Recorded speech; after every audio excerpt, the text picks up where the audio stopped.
This conference will now be recorded. Okay, so just in general, for anyone who's not currently speaking at the moment, you should be on mute. And if you are a commissioner, you should be your video on if possible. And if you are not a commissioner or staff or presenting, you should have video off, just so it's really clear kind of who's on the commission. For members of the public, if or when you're trying to get our attention, you can turn your video on to get our attention or unmute or put something in the chat. I know we'll be going over our potential revised participation items later on and potentially adopting them, but I think in general we should follow those kind of guidelines for now, and also keep the chat focused on what we're specifically talking about, and note that the chat will be included in the meeting minutes as well. So with that, are there any changes to the agenda? Okay, we will proceed as it's published. Open to the public for items not related to the agenda. So if anyone has anything, like I said, you can unmute, you can turn your video on. If you're a caller, you can just call out, or you can add something to the chat. So I'm not hearing anything. I'm going to move into the announcements. There were a few things that staff had in our packet.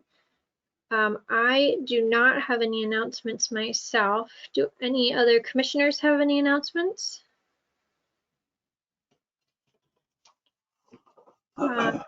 Any other staff announcements? I see, Jeff, your video's on. Did you have something for items not related to the agenda? I talked to Paul earlier and he said I could have just a few thoughts about the process thus far and things I've tried to keep up with. Sure. Do you want that to be under item 4 that's kind of related to the LDR changes? Would that make sense? Or do you want to do it now? No, you tell me, whatever's best. Well, if it's related to the current LDR items, it might be best to wait for that item, which is not very far along. That's what we'll do. Thanks. Good. Anything else from anyone? Okay, then we can move into the continued land development regulations work session. And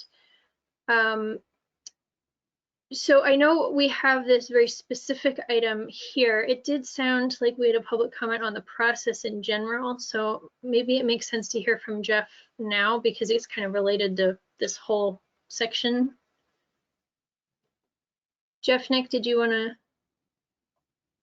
give your comments now? Sure. Yeah. Sorry. All right. Thanks. Paul was nice enough earlier today to kind of give me a recap of what's been going on. I've been trying to follow along as best I can during COVID and the Zoom meetings. And I must say that I've been really impressed with everybody's thoughtfulness in this process. I know you guys are doing a real heavy lift here. And, you know, you've put a lot of thought and effort into this, and I appreciate that. And Paul gave me a recap of the PUD types, which is much more clear to me now. And so I guess the one thing I just was a couple of specific items with because you know the Hill Farm, that's the property we're talking about, has a fair amount of forest blocks and habitat there, wetlands. And I guess there's some flexibility built in to the regs as far as what I can tell with in terms of invasive species. We do have a fair amount of that on the edges of everything. And so I brought that to Paul's attention, and I understand, I heard this during your comments at one meeting that you want to eliminate the invasive species. So we're thankful for that. One thing I did hear and concern me a little bit is terms of if we've got some homes there, house lots, and I understood that there's been some concern about individual ownership of habitat or woodlands. And I don't know why there seems to be a lot of concern about that, at least that's my impression. Um, and, I think, I grew up as a kid in using woodlands, and we owned we had a house and we had woods in the back, and it was a great learning experience. And I can see where, kids would, and we want to encourage kids to get out there and, build, tree houses and hang swings from the trees and whatnot. And it's a great experience growing up. And of course, we want to have compost piles and whatnot. And so this is a great opportunity to have house lots with some woodlands. And I would hope that maybe there's some flexibility where not a home built into the woods, but, ownership of maybe 50 feet or so into the edges of the forest would be nice. I use an example of the neighborhood I live in now, Deer Run in Shelburne, and it's a 30-year-old neighborhood. It was actually built in the woods. And I've heard folks on the commission be concerned about people cutting trees for putting up pools and whatnot. If you could Google Deer Run, and there's 35 house lots, very few trees, have been removed. And nobody's built a pool in that neighborhood. So, and we've got examples of, owls and red-headed woodpeckers and bobcat and plenty of rabbits in that neighborhood. So it seems to work. So I don't know if there should be that much fear in allowing a homeowner to have at least some woodlands as private ownership. So that was one thought.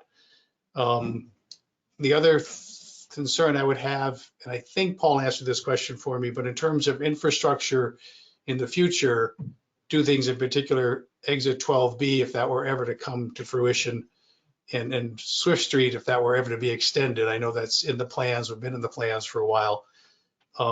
You wouldn't want the regulations to somehow prevent that, or give somebody an opportunity to maybe use the regulations to appeal one of those projects and set it back a number of years, as we know can happen. So that would be another concern. And then in terms of just, the number of times I've heard, and I do a lot of work around the state of Vermont and meet with a lot of town planners, and, you're always asking questions about this particular real estate or that. And, many times I've said, well, you make a case for something and they say, well, what you're saying makes sense, but that's not what the regulations say. So I've heard that many times. And so I would just ask that, keep that in mind and provide as much flexibility. You've got a professional staff that can manage these things. Just provide some flexibility. And I know you're working on all that. So those are my thoughts. I appreciate your time, and I'll let you guys continue. Thank you. Yeah, well, thanks very much, Jeff. That was helpful to hear some specific feedback. Does anyone else have anything that's more overview on the LDR project, PD project, before we get into the first item here, the A, the waivers? Okay, Paul, did you want to start us out on and get the table up on the screen for A?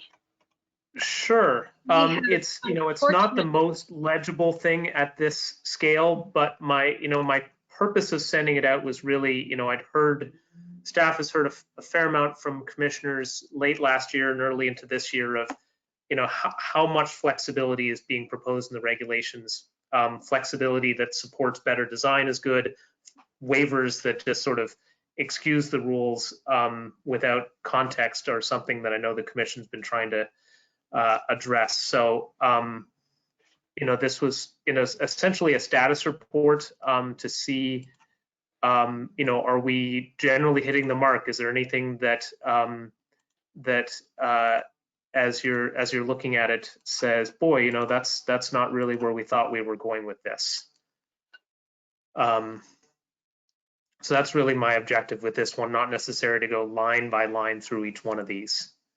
Yeah, and I know that we've all looked at this a few times now. It was on the previous two agendas and we had run out of time. I think one of the comments to just circle back to from our previous extremely short discussion on this is that although it says waiver provisions at the very top, some of these things, and actually a lot of these, are built-in flexibility that we've specifically created on purpose and have some really clear guidelines on the amount of movement that can happen on some of these things. So waiver may not be the best word. Yeah, and I think, you know, this is something that I think you've brought to light to us, the commission, that I think we're going to try to be more exacting in our wording going forward, that a waiver really is you don't have to do it. Sometimes the waiver is appropriate. If you're adding a shed to a property, then we can waive the requirement for you to do a traffic study. You know, that's just it's irrelevant to the application. A modification is more typically what we have done, which is that, you know, given the context of the project, given the pros and cons, that this is a benefit to the community to have a modified rule. So the setback, you know, becomes 18 feet instead of 20 feet because it's resulting in a better project. And then Sharon had talked with you last month about this newer idea that we have one place in city center, and she's recommending, and I think you've given the thumbs up for PUDs, for alternative compliance, which is show us how we can be flexible if you show us that you're proposing something that, according to all of our purpose statements, is even better.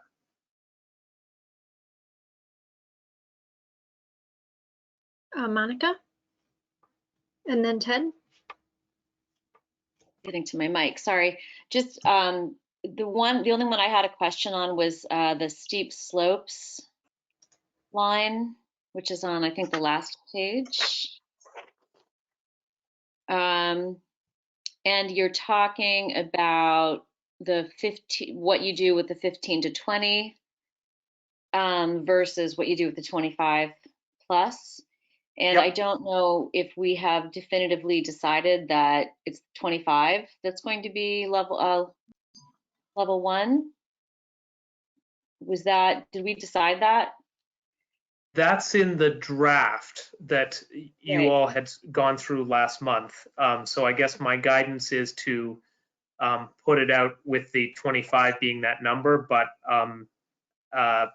you know, this is still in the commission's hands, and you can choose to change that if you like. Yeah, it's just at some point, I know that it's in the mapping tool and such, we still had 15 to 20 listed as a level 1 just for people in the public to look at. So I just wanted to be clear that I don't think there was a definitive decision, and we have talked about the steep slope level 1 being as low as like the 20% or something. So we will need to circle back on that at some point. Yeah, and especially to make sure it matches the mapping, you know. Ted? I wasn't going to respond to that, but I with regard to the steep slopes, I think I had mentioned before that I don't care what the angle is, as long as it doesn't create erosion. So for whatever that's worth, I'm not quite sure, you know, if even we have to put a criteria, you know, a percentage of 20 or 25 or whatever, because there may be, maybe there's none, but there might be areas in the city which something could be built, but it really would have no impact because there's no stream below. But that was why I raised my hand originally. Mine was on the section was a zoning district boundaries and applying rules of one zone district up to 50 feet in adjacent zoning district. I forgot, did we include that there would be some kind of planting or berms, sorry, between projects? So Ted, if the boundary of the property is the boundary of a commercial activity to a residential zoning district, then yes, there does have to be a buffer planted. That's in the current rules and has also been updated because it's a little confusing, the language. If it's just residential to residential or commercial to commercial, then no.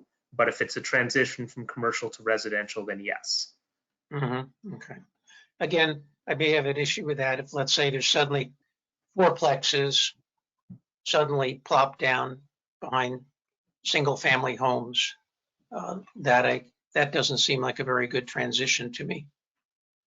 So the current regulations would say that if you're adjacent to or you're within a residential 4 district, then you can't be more than 1 story taller than any adjacent property. So that's part of how that gets addressed. That was something a commission added a few years ago.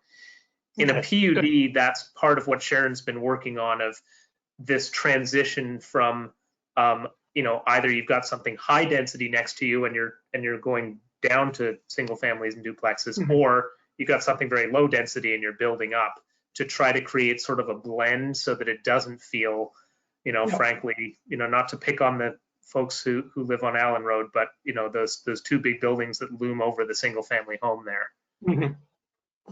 Yep, great, thank you. And Duncan, did you have something?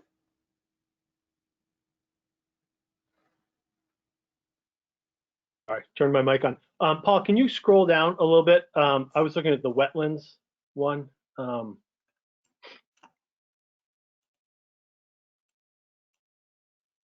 Yes, there you go. So class 1, class 2 wetlands.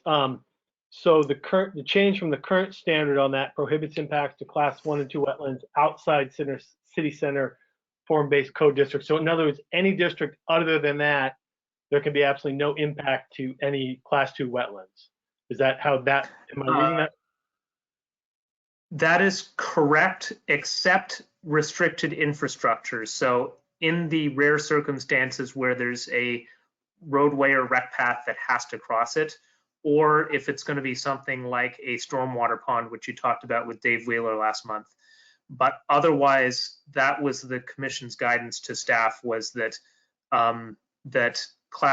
we don't have any class 1 wetlands in South Burlington, so class 2 wetlands and their buffers outside of city center, there would not be allowed to be a argument made that it's not impacting the functions and values. It's if there would not be the ability to build in those areas.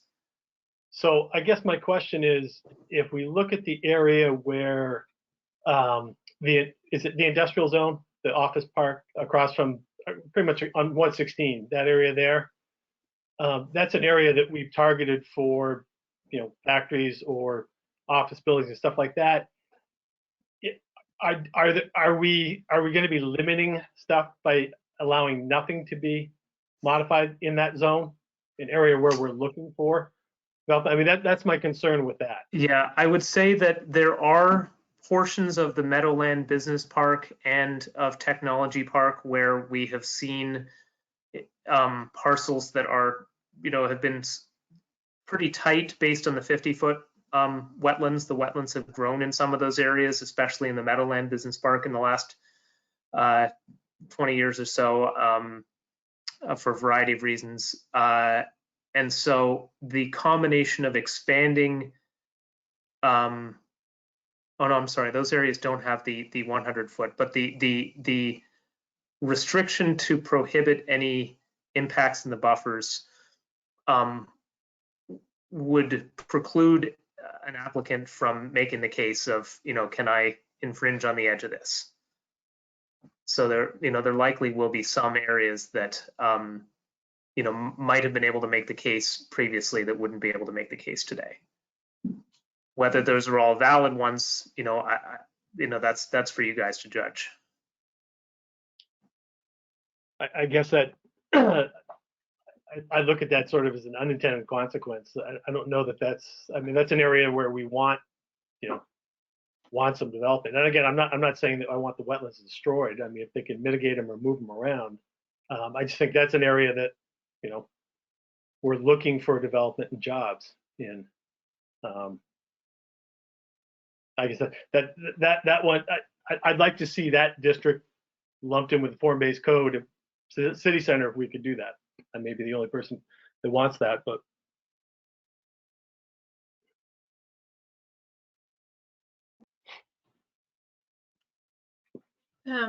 Monica, is that? Yeah, Paul, that area might be impacted as well if the 12B is approved, because that ramp seems to go right into the center of that, which will be kind of out of our control ultimately. I mean, I know we're all talking about it on the 10th, and it will go from there. But if there is going to be an interstate exchange there, that will have an impact on that whole area. So it might just be something we have to revisit in the future, given that change. But in the meantime, I mean, I would support sticking with the wetland plan. Bernie?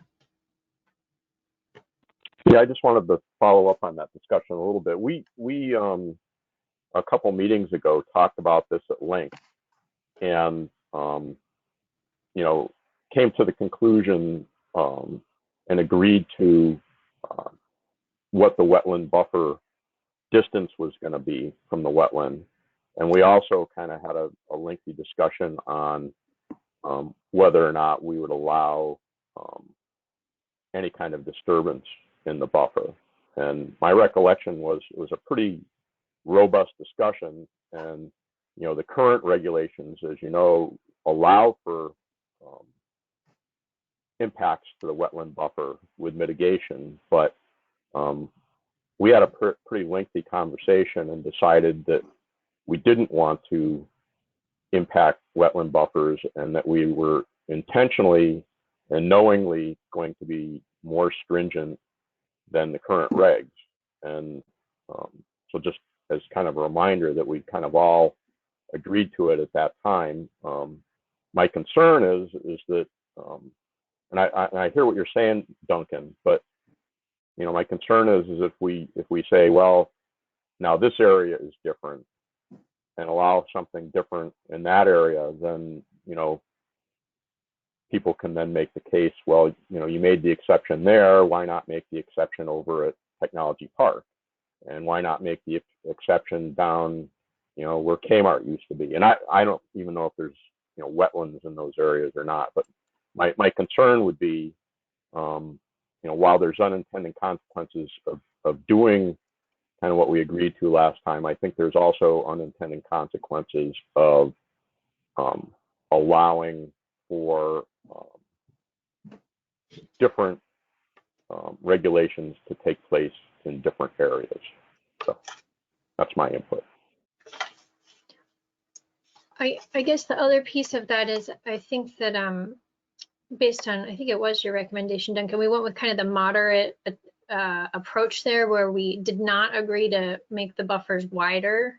You know, so we were keeping them at the same size, but not allowing the impact to them. So kind of that moderate approach. So I mean, I guess if you and or others want to kind of change that, I guess we could, but yeah, go ahead, Duncan. No, I guess when I read the language on the waiver where it said there was nothing allowed outside of form-based code, and I guess my apologies if I didn't fully grasp that in the conversation we had before. I'm just thinking about, you know, what is the city looking for in those areas, and are we going to, you know, limit that, or and again, I'm not advocating for getting rid of wetlands. Don't get me wrong, that's not what I'm saying. But having some flexibility there to, you know, get what the city's looking for in that area.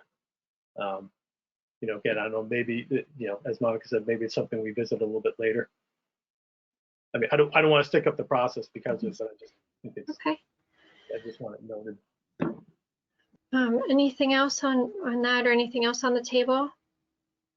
I guess I'm not hearing a lot of support for making a change for what we decided a few weeks ago. Michael? Michael, Yeah, go ahead. exactly. I was just going to say we shouldn't try and undo what we've already done. I mean, we've done some good work here. I'm hearing not enough kind of support for changing what we decided. So, okay, anything else on the table? I think, you know, a lot of these were pretty clear and had a nice reference as to where they referred to. Okay, well, please keep using this as sort of a guide as as we talk about the various different pieces. I have no problem with your sort of referring back to this as we go forward. But I will say that when you asked for this, and then I mentioned to my staff that I'd put this together, they said, "Oh, great! It's great to have a comprehensive list of all the places because we get asked this all the time." So it was a very worthwhile exercise. So thank you. So before we move on to B, I just want to make sure there was nothing in the audience on this item, the A, the table of the flexibility. You could put something in the chat, which Bernie is actively monitoring, or pop up with sound or video.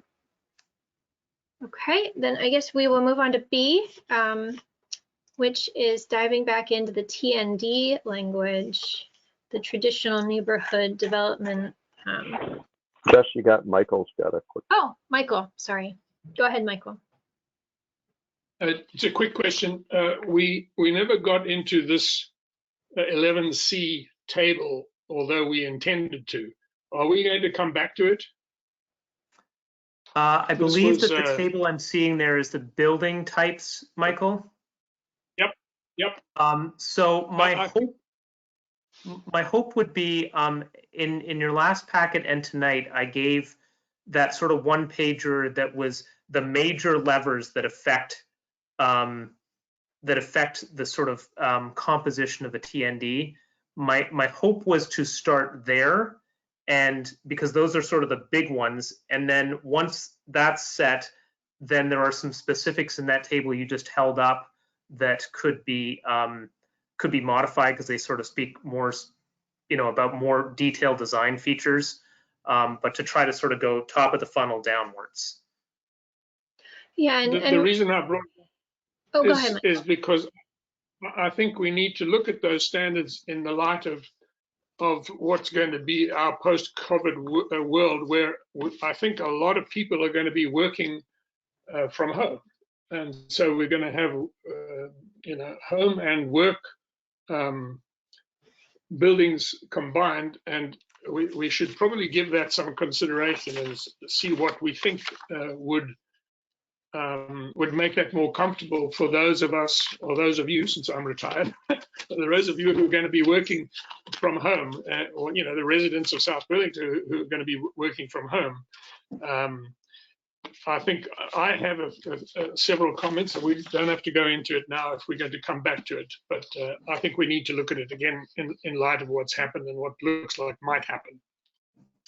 Yeah, so I had asked staff to put that in the packet. I felt like the lever table alone with just the words detached home or multifamily home were not descriptive enough for us to be able to kind of try to picture what those categories meant. So although it's maybe not perfect and some of those numbers might move around a little bit based on tonight's discussion, I wanted us to have something to like define what those categories meant.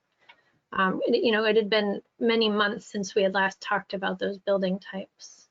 And Michael, if you want to share your thoughts with me directly, please do also, because I am, especially with the larger building types, I'm working directly with our consultants on those things right now, because that's a little less refined. And so if you want to give me your feedback directly, and any commissioner, that would help us in our drafting to save you all some time. I can do that. I can do that. And so those were, it was a big table in last week's packet that described kind of what the buildings looked like. Okay, so I guess the first thing was really some kind of big picture feelings and ideas about, what we were seeing in the presentation materials last week, or I guess it was last week. Or we can jump right into the calculator and the levers. Any high level things?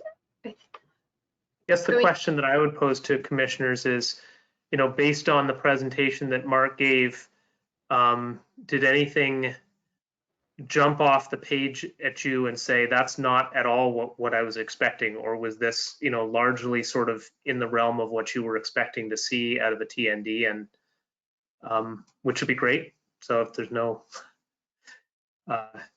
that's fine if that's what folks were expecting. 10?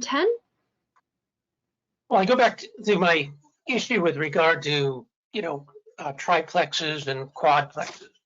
And, you recall in section 9, there's a definition of southeast quadrant, and it says it's formed in order to encourage open space, preservation, scenic view, natural resources, wildlife habitat, rural nature, agriculture, and so on. So what I'm sort of wrestling with is the fact that the southeast quadrant, whether maybe we need to change the purpose. Maybe I'd feel more comfortable if we just simply change the purpose, that it's no longer considered the rural part of the city. But in that, I don't see quadplexes as really sort of rural in nature. And that's why I keep pounding the table. I'm all for affordable housing, big advocate of the cottage style housing, Kirby cottages, those kinds of things. And I think to draw and attract young families, want a little bit of yard, their dog can do its duty there instead of in the natural areas. That's sort of my concept.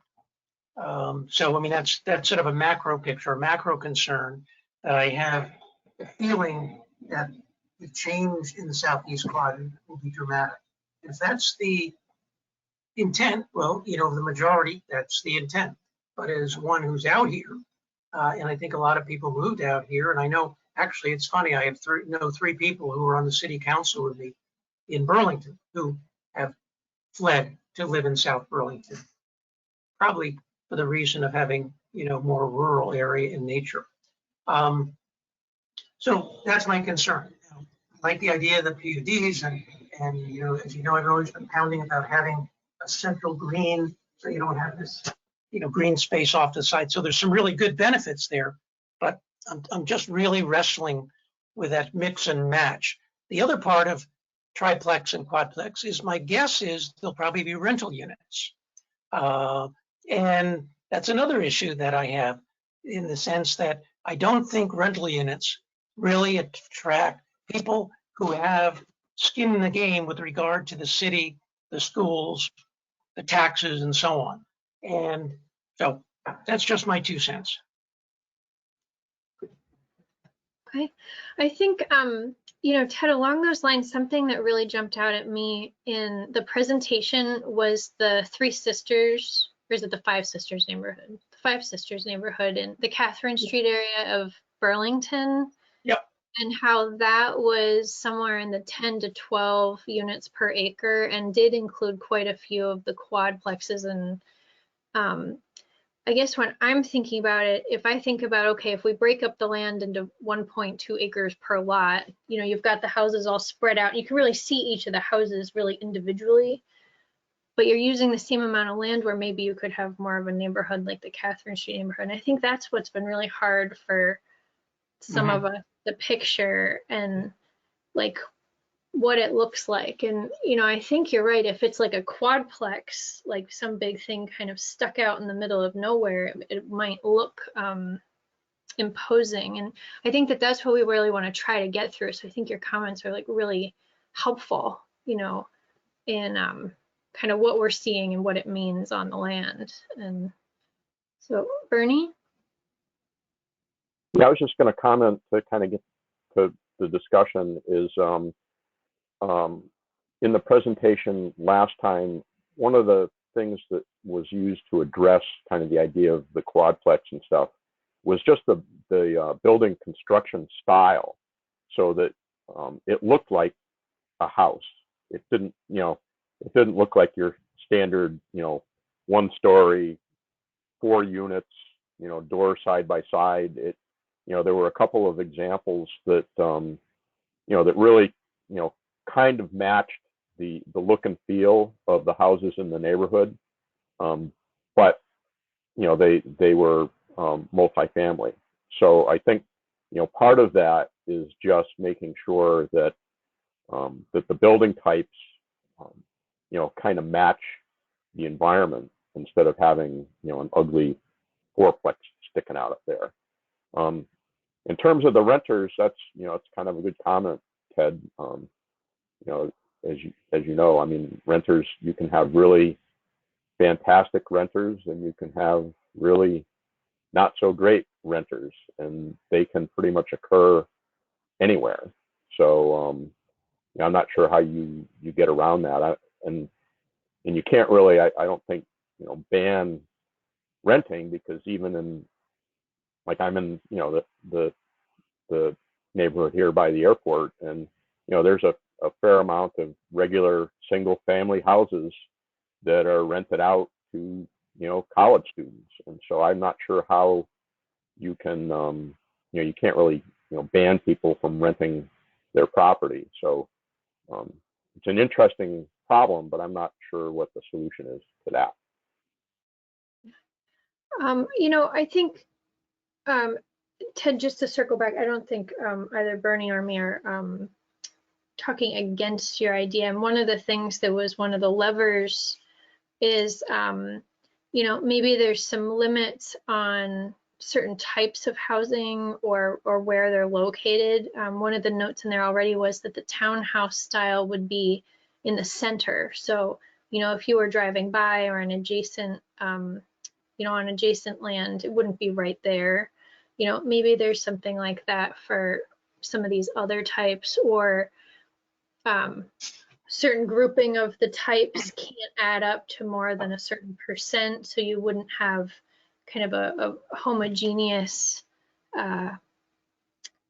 grouping. So I guess that's something for us all to think about as we're like specifics about, what the actual concern may or may not be, and if there's an action we would want to take. So, Monica?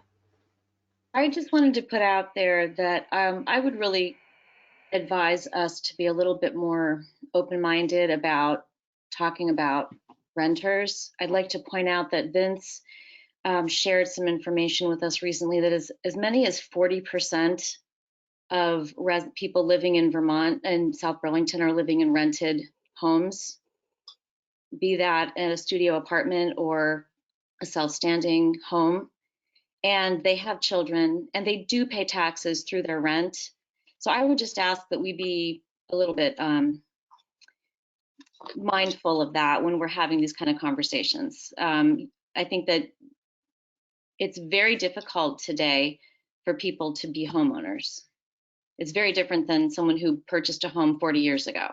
So even homes that we're going to build now that might be smaller and more cottage and everything else, it would be wonderful. But just let's be mindful that there are many people in our community who are not homeowners right now, but they are vibrant participants in our community. So I just wanted to, those comments were just standing out to me, and I've learned a lot recently about all of that. So I wanted to put that out there. Any other commissioner items before we move on to public? Michael? Yeah, going back to what you were just talking about, which was quite a mouthful, a lot of, you could do this, you could do that. I'm concerned that such a prescriptive way of describing what and where, what type of housing and where you may put it and how you may group it, and can you squash it into this corner, or can you put it there, or must you have this kind in the middle and that kind at the side? I don't see how we can possibly craft a regulation that anybody could understand. I mean, it gets extremely complex if you want to do all that. I appreciate what you're trying to achieve, the look and feel, and avoid certain aspects of what a development might look like. But boy, it's very, very, very prescriptive, and I'm concerned about how we would regulate that. And Michael, one of the things that really jumped out at me in Michael Kane's presentation last week was that he had actually handed the draft regulation to a junior person in his company and had them draft up the drawings that we looked at without guidance as a test. And I know it is someone who would be usually laying things out, but they were able to use our regulations, apparently, from what he said, to kind of create that plan that he showed us. So I actually was pretty heartened by that. But you are right. I mean, I think we want to make sure we're also not being too out there. And maybe Paul has some thoughts on that. This is all really good feedback. I had a good debrief with Mark after the meeting and presentation, and some of the same things you're talking about here came up in terms of, I think we felt that it might make sense to put a cap on the amount of sort of multifamily style homes that could be as a percentage to sort of represent the field that you're looking for. That was one thing. A second thing was to the points that a couple of people have made, really emphasizing that the multifamily building types that would be allowed here are the feel and form of a single family home, and representing that illustratively so that there's no confusion to people as to what this means. That's a big part of the context. Two pieces of sort of self-feedback that they had that relates to this are one, that bolstering the language about the extent to which it's important to mix these in a neighborhood. They said that the junior person who worked on it didn't pop off the page to them, and so the very first version of it sort of put everything, all the single families in one place and all the multis in another. To Michael's point from a few minutes ago, I would say that the biggest challenge that the designer faced was that the draft has some specific numbers in there, no more than 50% of any one type, must be at least 15%. And they said that it was a little bit challenging to hit those numbers exactly, that based on the site conditions, and when you actually go to lay something in the land, it's sort of like, oh, well, this one really wants to be a single family home, but I've already hit my cap on that. So do I just not build this piece? Their suggestion was to give the DRB a little bit of a couple, 3-4% ability to sort of deal with unique circumstances that would really help make this more functional. So that was a little bit of feedback from them on this. Okay, any other commissioner items? I know we had some public comment too. Monica, did you I want just wanted to say, I spent a lot of time on one parcel trying to using the calculator to figure out minimums and maximums. And I think what you just said, Paul, is a really good idea, because everything I tried, I always had a little bit of land left over, and I couldn't figure out what to use with that. So I like that idea a lot that you just offered, as adding it to the waiver list. And I would agree, especially with requiring the blocks, to get like a nice block geometry. Like sometimes, we don't want to wind up with these crazy land triangles that some people put on site plans to make the numbers work. Okay, I'm not seeing any hands up. I know Ariel, you had a public comment. Did you want to go ahead? Yes, I just wanted to say, so I am actually a renter, and I would say that the ability to not have to do any landscaping, taking care of the garbage, mowing, plowing, and all those miscellaneous things that come with taking a single family home have given me the time to be more invested in my community. The other thing that I would like to say is that it also has reduced my heating costs and made it much more affordable to be in a kind of townhome structure. Those single family homes have a major downside as far as heating costs are concerned, and that makes it much more affordable. I mean, there's all kinds of families, and not all of them can fill up one of those single family homes. So that was just my comments. Thank you. Great, well, thank you. Any other public comment? Anyone wants to add anything else to the discussion? Sandy, Julie, go ahead. I just wanted to mention that we do already have in the southeast quadrant a couple of places that have multifamily. For example, Rye Meadows and also South Village, which is, I believe, where Ariel lives. And the other thing, it's not what I think was really envisioned by the neighborhood concept that was done last week, but the Blackberry is a terrace or something in Burlington. Do you know what that name is, Paul? The Ireland development? Oh, Anyway, if you Bayberry Commons. Bayberry Commons. Anyway, if you drive through it, it has some pretty interesting structures. For example, they have buildings that look like they are duplexes because on one side it's, side by side units. Well, you drive around to the other side and you find out it's actually a fourplex because there are 2 units on the other side. But you look at one side of it, or even 2 sides. You can look at 3 sides of it, and it looks like a duplex. And it looks like, I mean, because there are 2 doors, it doesn't look like a single family home. But and there's some other interesting structures aside from the sort of high rises that are there. So. If you look at some of the newer stuff has that feel, and the only other thing is that I mean the kind of neighborhood feel that I thought you were talking about last week, really, as long as the things don't look radically different from the sort of standard single family approach, that's how you sort of achieve that neighborhood function. Where is it, Jessica, where is that location in Burlington? I'd like to. Bayberry, so it's actually right across from Schmanska Park. It's way over on my side, the Winooski side of Burlington, where Ireland was. And okay, I know me, sure. Yeah, and beautiful so lights. So when with the great lights, patching. So I think when talking about that, though, we want to make sure that we're clear that we're not talking about the large buildings. Right. Those very large buildings would not fit into what we're talking about, but the kind of transitional buildings towards the front are what he's talking about, which are very attractive. We walk through there pretty often. Yeah, no, I agree.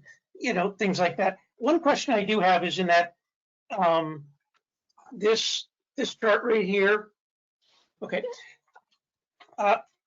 Could you clarify one thing that sort of stood out when it said multiplex small, but then it said 10 units. Now, what did that mean? Was that a building that had 10 units? Is that what that was saying? Ted, let me check just 1 second. I'm going to pull it up for everybody, and then I'll answer your question here. Okay.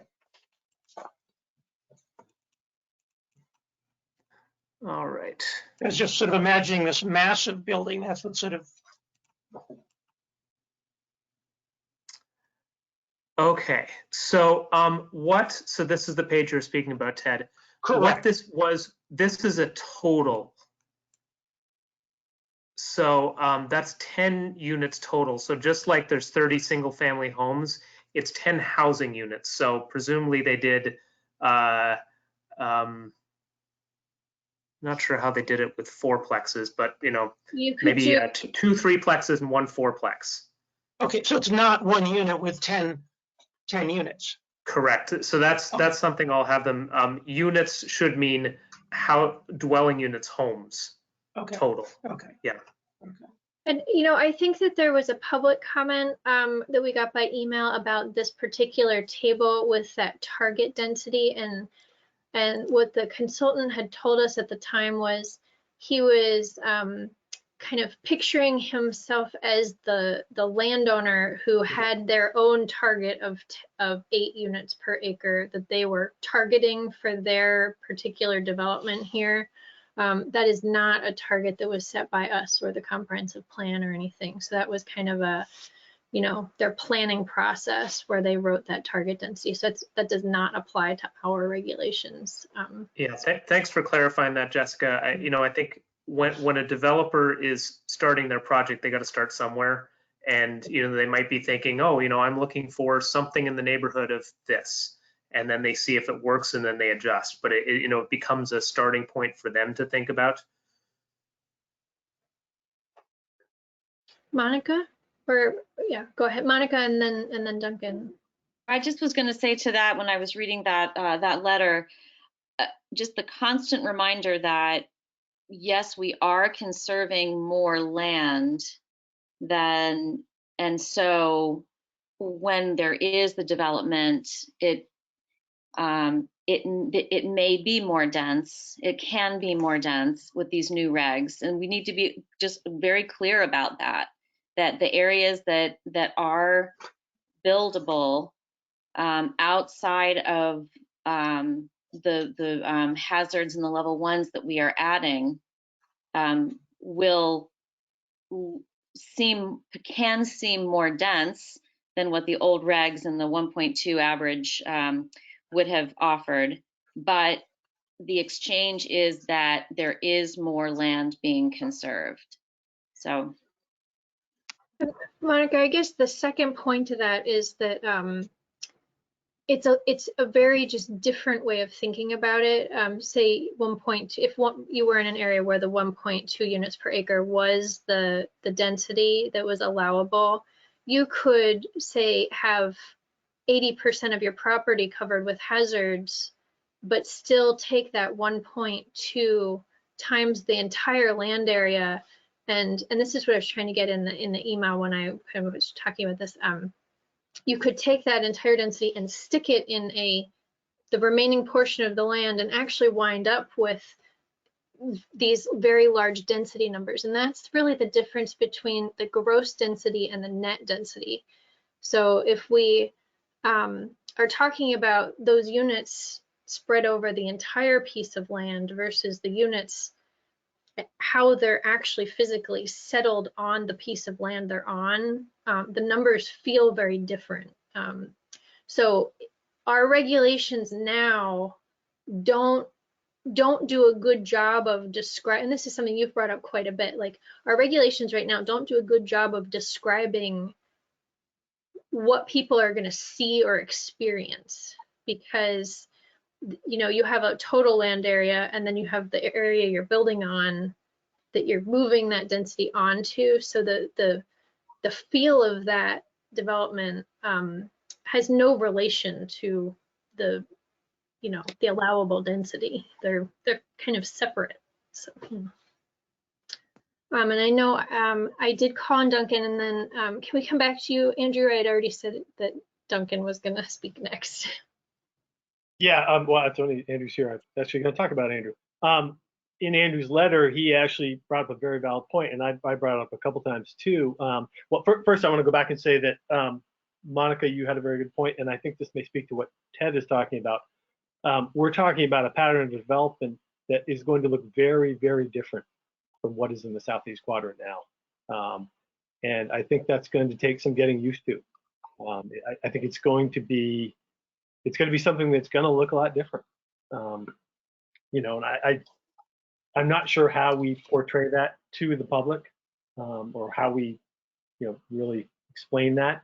And that goes back to, the building type and the density, the issue I've had with that. To me, that still provides some, I seem to remember at some point we talked about the PUD process providing kind of predictability and clarity to both the community and to the builders. But to me, the building type thing still doesn't, there's still some gray area about the max density and how it happens there, that I think is hard to grasp. And I'm sorry, Paul, to keep hammering you on that, but No, I think it's a good question, but I guess the question that I might sort of turn back to, and I'd be happy to sort of poll some folks in the development community, but the maximum allowable density isn't necessarily the driver of what what developers are necessarily going for. They sort of hit their target of what they're trying for, and then they sort of shape the neighborhood around it. My sense thus far is that having the building types and having some percentages and having some certainty as to, you know, right now they're asking for waivers left and right in order to create the kind of neighborhood that they want. Having some certainty of, you know, a single family home goes on 5,000 to 10,000 square feet or whatever numbers you wind up with, and it can be half my neighborhood. It is providing some of that. You know, I understand the sort of final maximum density number is a little bit tricky, but it's tricky today. You know, as Jessica said, you know, there's a number that's out there, but if half your property is floodplain, what is that, you know, what's the board actually going to say about that? Because it's sort of a, you know, up to the board's discussion and today, which is very flexible, but also very somewhat unpredictable. But please do keep hammering on the point, because I think it's important. So we're going to go to Andrew and then Michael and then Frank. Thanks, Jessica. Yeah, so I guess maybe just two questions, comments, and Jessica, thank you for your reply to my email on the net density versus gross density. I get the point. I guess it just makes an assumption that those two things will be very different, and it's possible they won't, right? In the sense that you could have property and maybe it doesn't have level 1 hazards, and the only thing you set aside is 15% or 10% civic space, and you wind up then having a calculation that allows, I think, up to 16 units per acre on 90% of the land, which is like, you know, just like a tremendously greater amount of housing than people expect in a zone that's 1.2 units per acre. So I guess, you know, maybe it works out, but maybe it doesn't, right? And so that just could be a dramatic shift depending upon the facts. And then maybe just a second point to Monica, I certainly appreciate all the work done in Article 12. It's just not clear to me really that there was that much additional land, at least not in the current draft, protected, say in the SEQ. I know the buffers, some of the wetland buffers were expanded, which is great, but the habitat blocks kind of largely overlap with existing NRP. I just don't know that trade-off really exists the way, you know, to that extent, for instance, in the SEQ. So. It was Michael and then Frank. Yeah, I just wanted to make sure we should be careful about the words we choose, because I was listening to Monica carefully, and she said this kind of development will give us more conserved space. Now, it's not conserved. She's right that it will give more open space within a development, but it doesn't conserve anything. Am I right, Monica? That's what you intended. What I was saying, what my intentions were, that we have these two things happening, which is that we have added, and to your point, Andrew, I'm in my mind, I'm thinking of some areas that are outside of the SEQ where we are adding habitat block, we're adding hazards and level 1s. So when I said conserved, I meant hazards and level 1s. So we are adding to the land that cannot be buildable, and then we are adding to what can be built within the buildable, and that's what I meant.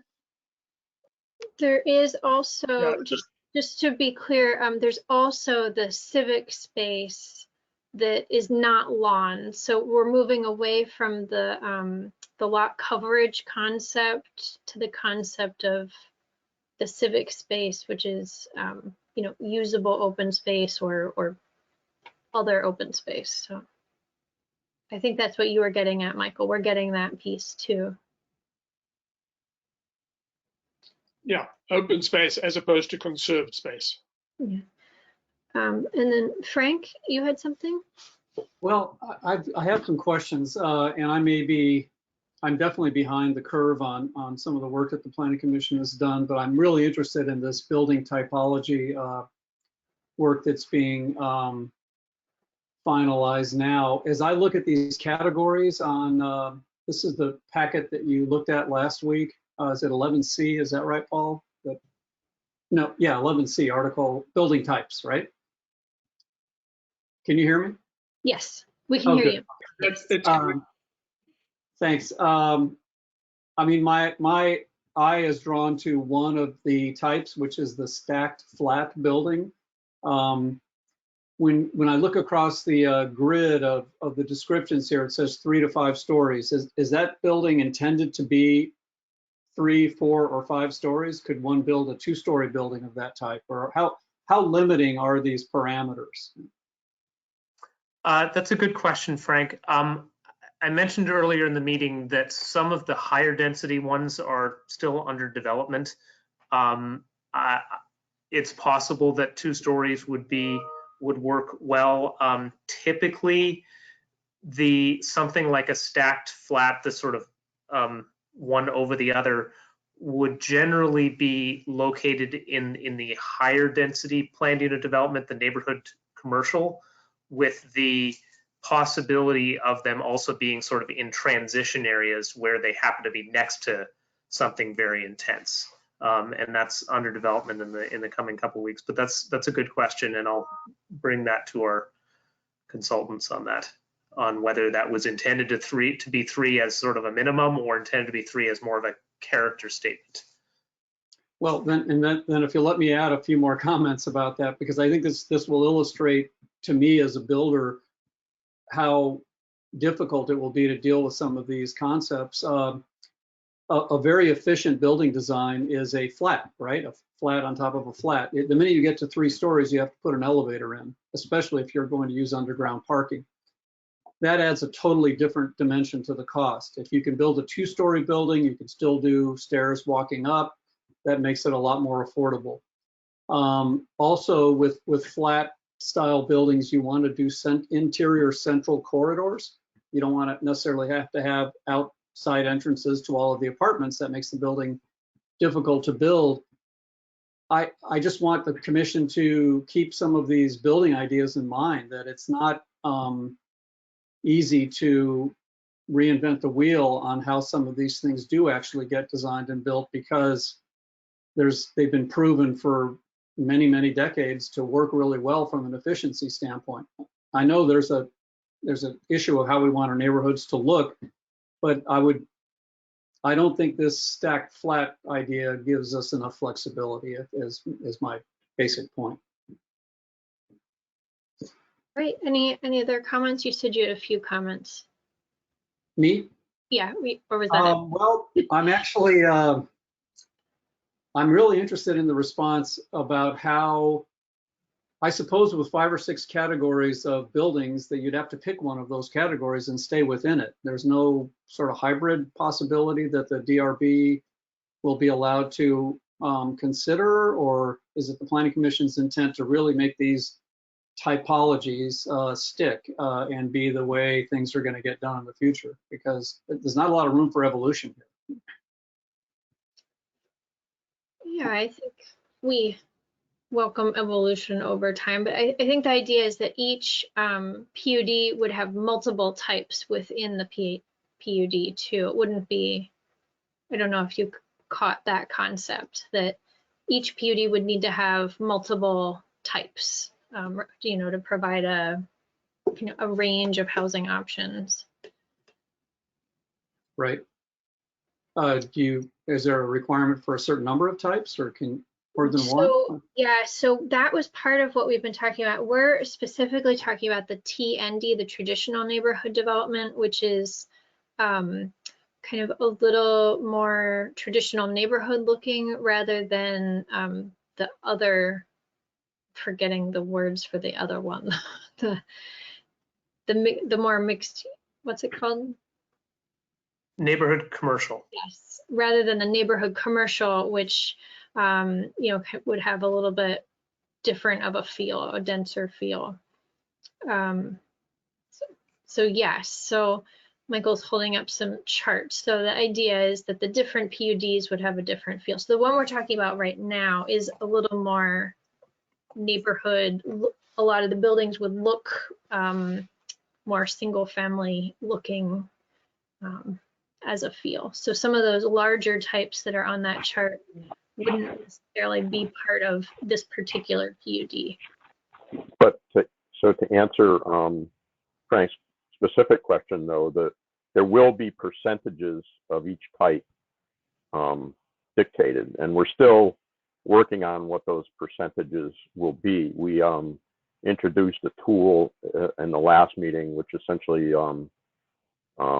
provides kind of a a slider bar, for lack of a better term, to we call them levers, to play with those percentages. But the idea is for each PUD type, there would be different percentages of each type of unit, and those percentages would vary by PUD type, but there would also be a range of those things in each PUD. Paul? So yeah, just to elaborate on what Bernie was saying, the current draft, Frank, would say that if you have 10 acres of more or more in your traditional neighborhood, that you would need to select three building types from the list and employ a certain amount of each of them, and no more than right now 50% of any one type.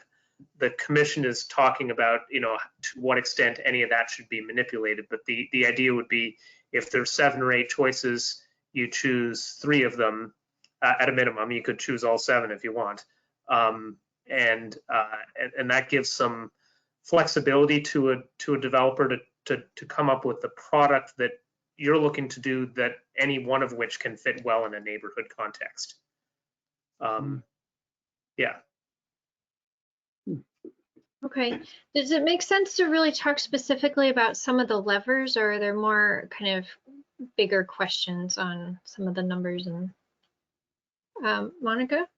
And it's actually connecting to some of the comments that we've heard. And Frank, I'm glad you brought up flexibility with the look or the design, because the way I would describe it, so tell me if this is not accurate, is that where we're being prescriptive in terms of, percentages that you still decide, but, it would have to meet certain constraints. There has to be 3 different types, no more than 50% of one, but the actual look, like the rules around the look of what's being developed, is that it needs to look like one cohesive neighborhood. It's not telling you what style should be used of what you're actually building. It's just saying that they have to have this spectrum of types, and they have to all be connected to each other to be one cohesive neighborhood, but then give the flexibility of the design. Is that a fair way to describe it, Paul?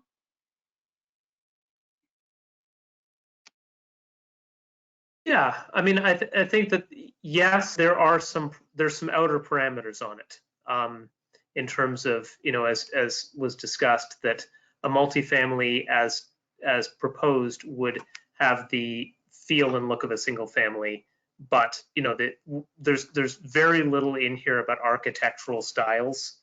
That's not something that's really touched on here. There's some basic, presenting the front door to either a green or a street, that sort of like that form, but beyond that, not, saying much about architecture. So can I just, somebody else asked, Duncan maybe, is there nothing that we can point to as an example, but wouldn't you guys agree that both South Village and the new O'Brien development is beginning to show what these PUDs will look like? I mean, they both of those neighborhoods are following a lot of the criteria, and Frank, the new area that you're working on happens to include a lot of the elements that these PUDs will. So I think we do have those to point to somewhat. Wouldn't you agree? Monica, I would also add to it, the Rye neighborhood just north of Oak Creek Village has a number of those elements. It's got a mix of some cottages and some single family. It's got a central park to it. It's got some fourplexes. They're not all built, but it's under construction. And then I might also, though it's, a much smaller version of it, the Kirby cottages over on Kirby Street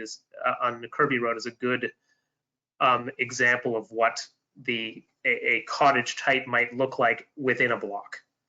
So those are just, to Duncan's point though, it might be really good to just have some of those pictures available so that when we're talking about this, because my last point is the 1.2 that I'm glad Andrew mentioned that, I think there is a perception that in the SEQ, the density is supposed to be one house per every 1.2 acre, and it has never been that. Even in our old regs, that is the average for the entire SEQ. And then we, take out the building happening within the NRP and this and that. And I do think that it's been a disservice to the community that the regs kind of talked about this 1.2, because it implies that, okay, the old SEQ would have one house per 1.2, and now everything's going to be like Rye Meadow. But the reality is the 1.2 has never been an expected average within a specific neighborhood. So I think that pointing to those other areas could be really helpful to the community. And I think it was helpful. Those were really called out in the presentation as well. So, we could all go back and look at the net density versus gross density for those spots. Ted? Yep. Going back to that chart, you were saying 50% of no more than 50% of one particular architecture. But that would mean that it's possible to have 40% multiplex, 50% duplex, so 90% is multiplexes, and then you may have 5% or so single family. So literally you've sort of created a whole city in a rural area. Am I wrong? Yeah, that in the one pager that I provided that talked about levers, one of the comments in there that, and we had a debrief on this exact question, Ted, is the commission may find that it would be appropriate to put a cap on the multifamilies as a whole.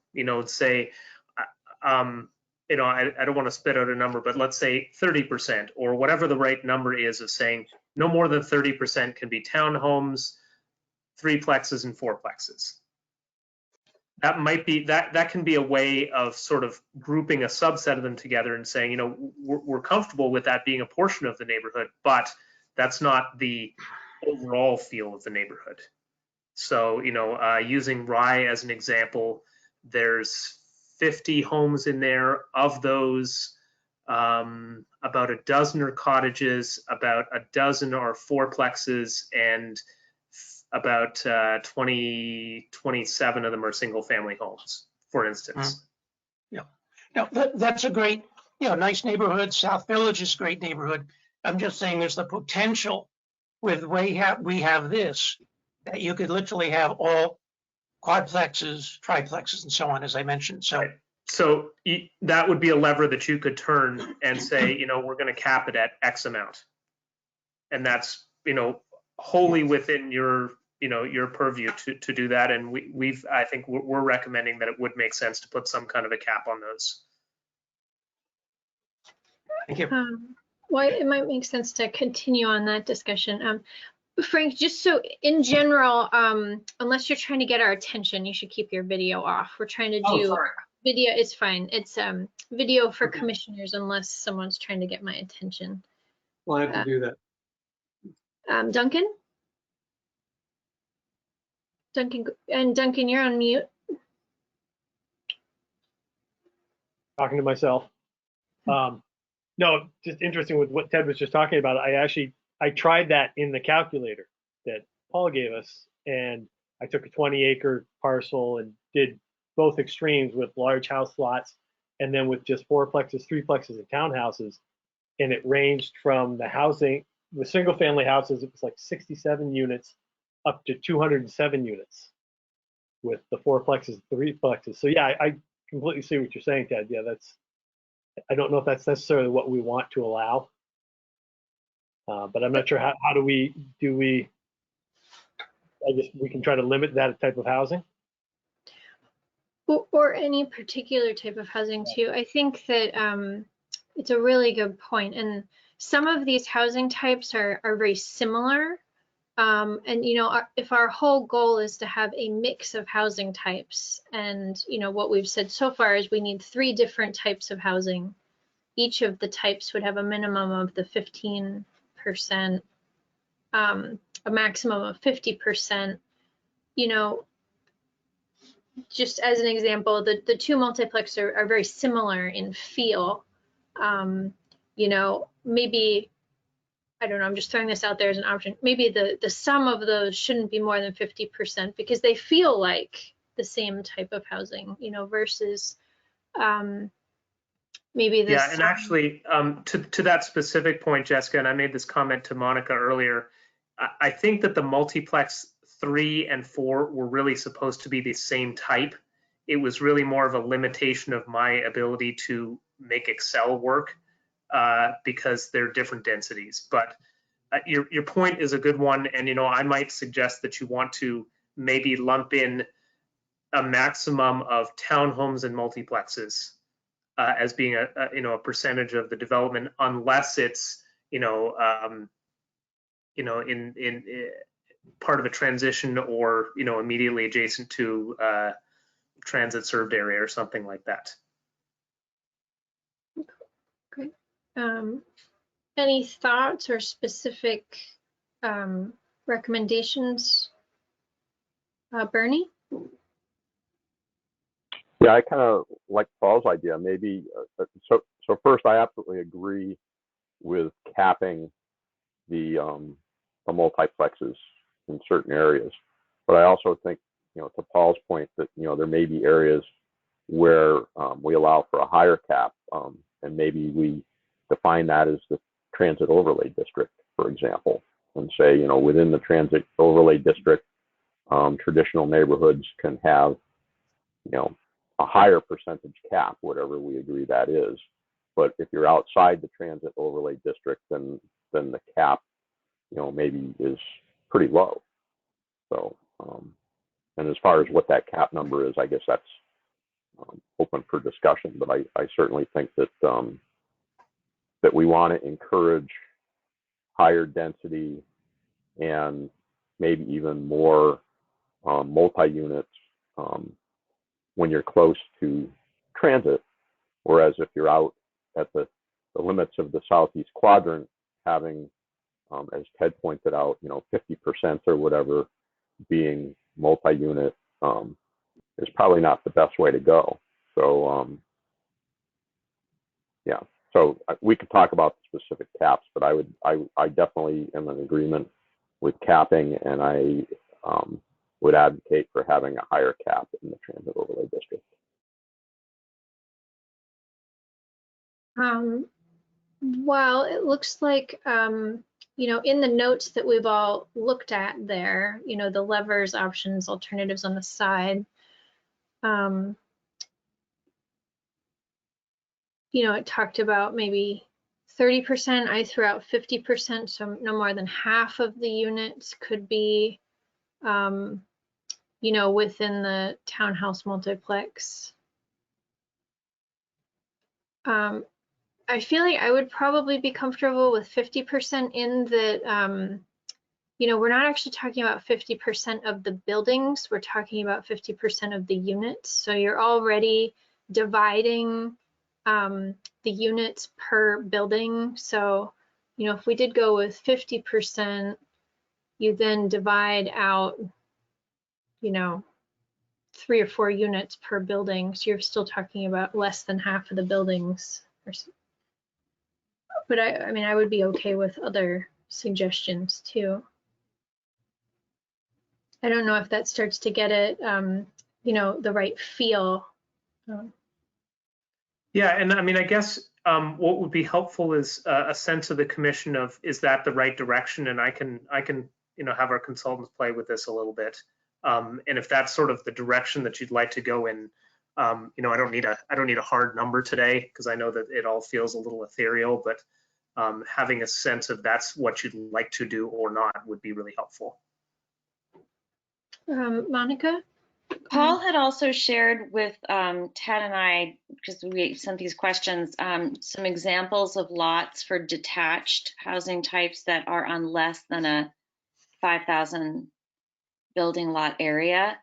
And that was very helpful to see. I don't know if you have any of those to share, but one other idea is that if a development is committing to a tighter neighborhood, and they're willing to build on these smaller lots, can we be more flexible and let them have two building types, being single and duplex, understanding that it's a tighter knit neighborhood? And one of the examples was like in the Burlington, is it the Five Sisters neighborhood? Do you have those handy, Paul? Because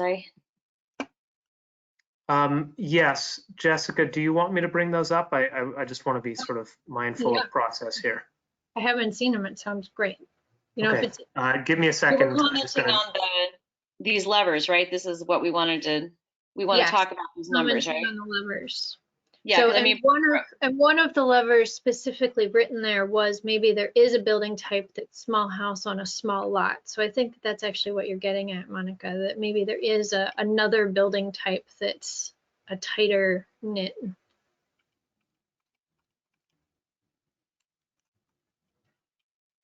Paul's looking for that. It's the idea that if they're committed to that type of neighborhood, maybe they also have some flexibility with, maybe it can be more than 50% single family home if they're committed to this tighter, you know, that with duplex or something. So I'm happy to share this with everybody. This was a specific question that I just sent out to Ted and Monica today. I apologize for not sending it to everybody, but I was asked sort of, you know, what do small lots look like in South Burlington? So I did a few quick ones here. This is Market Street. The yellow lines here, technically these are threeplexes on one lot, but these could easily have been just divided by each unit, and that's how classically that would be done in a regulation like this. So that's why I drew those lines in there. So Black Bay, each unit has 24 to 3,200 square feet.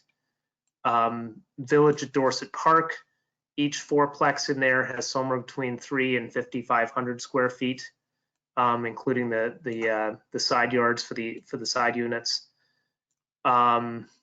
There's a fair amount of variability. This is that neighborhood that we looked at last week of the Five Sisters in Burlington. Single family homes or others on between 5 and 6,200 square feet for the most part, plus a few random ones.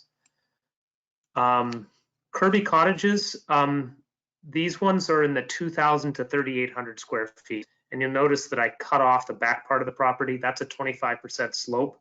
So under our future regulations, those would be discounted. And then I didn't include the green in the middle because that could potentially be part of their civic space. And then the driveway, depending on how they did it, might be part of their infrastructure and have to count against their unallocated land, which is important to note because whether it's infrastructure or unallocated, it's still part of your pie. And so, you know, while your lots are only 2,000 square feet here, you are taking up some additional space out of your total pie of developable land. And that's what Mark was talking about of, you know, every time you do something, it affects something else. Paul, before you leave from Kirby Cottage, just because that's one we're all familiar with, like that's just an example of if somebody were willing to commit to developing an entire neighborhood off of that Kirby concept, you know, maybe is there flexibility for them to stick with the one cottage, single family and duplex or something? Like, in that case, do they have to be obligated to stick with the 3 types? You know, just a thought. Queen City Park neighborhood, which is pretty quirky, has lots, everything from 2,200 to 8,000 square feet and more. Bernie, did you have a question that you want to jump in right now? I can wait till you finish what you're doing with this, and then I just have a general comment. Almost done, and I'm happy to email this around to folks too. Blackberry Lane is duplexes. That's off IDX Drive. Each half of a duplex has somewhere between 3,800 and 8,800 square feet of lot area. South Point single family homes, they're in the range of 6,500 to 9,500 square feet per lot. And you'll notice again that there's some infrastructure areas left out of that. South Village, the duplexes and triplexes are somewhere in the range of 4,500 to 6,000 square feet. And the single families, other than a couple of flag lots, are generally in the 7,000 to 9,000 square foot range.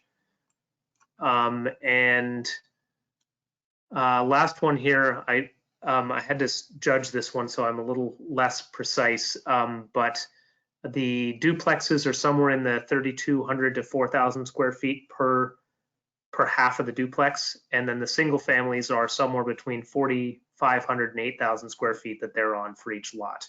So that's, you know, that's kind of right in what you've been considering of 5 to 10. So that's the little thing I put together for Ted and Monica. I think that would be helpful to share out. And just as you were doing that on my other screen, I was comparing that to the building lot area min and max for each of those types. And it seems like it fits really well. It's almost like you and the consultant knew what you were doing. Bernie. Almost.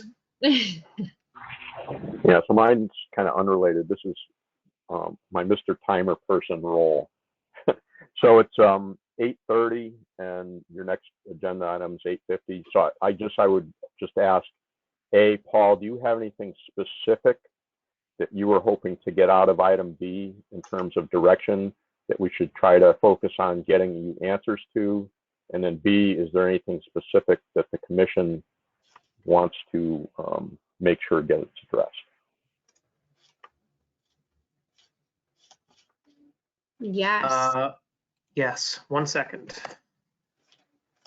So I would love to get feedback on the levers that I just put up on the screen of, you know, we talked a little bit about multiplexes. And I heard a few people say that maybe there should be some kind of a cap on the proportion of those. I didn't necessarily get a sense of the whole commission. So that, and then, you know, do you want us to be playing around at all with the allocations, specifically civic space? And, you know, how are you feeling about some of the lot sizes? Do you want to try them out like this? Do you need more information? Do you have some specific things that you'd like us to alter it a little bit on? I guess those are my big questions. Okay, Bernie? So I'll just to comment on that then. So yes, I think we should have caps, as I said before. I think the caps should be higher, and I'll just say in the transit overlay district than they are in other districts. And in terms of what those caps are, I would be satisfied with having Paul talk to the consultant and come back with a recommendation. So that's my input on that. Okay. Do we want to do a little bit of a straw poll on that, or do people have some comments or kind of different thoughts on that item, that specific idea of townhome multifamily having a percentage cap? Okay, I guess straw poll generally of the idea of consultant coming back. So I'm seeing a lot of thumbs up. And Paul Engels, do you want to comment on that specifically? And you are on mute. No, no comment. Okay, no comment. Okay, so we'll assume that the consultant and Paul come back with some numbers on that. Michael? I just wanted to be sure. A question for Paul. In the calculator, the T&D development calculator, you're talking about buildings when you say a duplex, or is one duplex 2 dwelling units?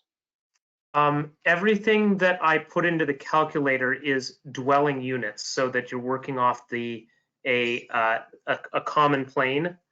And so the calculator for a duplex is dwelling units, you will see that if it's, I try to put a square foot per unit as a singular thing that can be measured across all of them, because in some cases the lot might differ, but yes, it's units.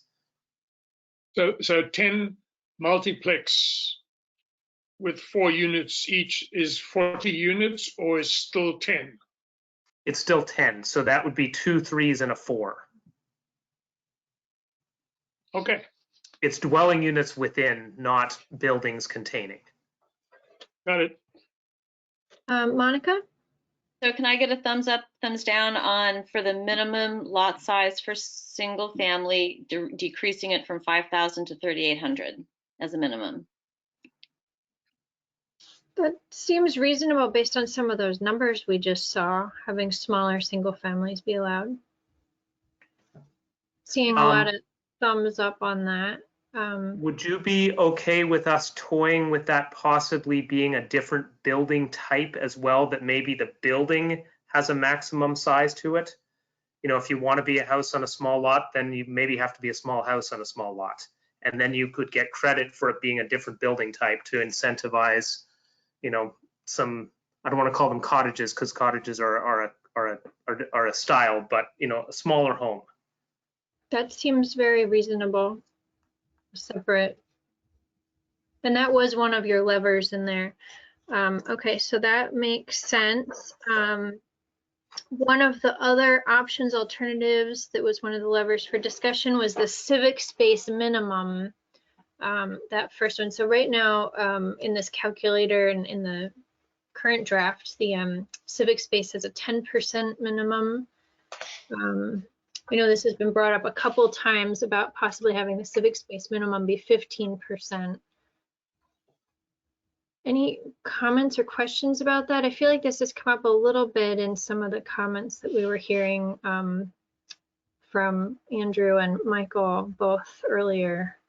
I don't know, Duncan? I felt pretty comfortable that it would be pretty achievable at 15% and you know, support the neighborhood feel, especially if you're going to do some of the things that you just talked about of smaller single family house lots and things like that, of making sure that there's quality civic space nearby for them. And that might start to get at some of Ted's concern about the rural, like having where this might apply. Okay, so positive thoughts on this or other comments? Okay, I'm seeing a lot of thumbs up. Okay, so it sounds like that is a good change. And then other thoughts on size of lots or kind of anything else? I think that was the other potential thing for change here. Monica? So Paul, if there's going to be a smaller lot for a smaller house, should we also then have a regular house and a larger house, with larger houses being allowed that larger lot size? Something to think about.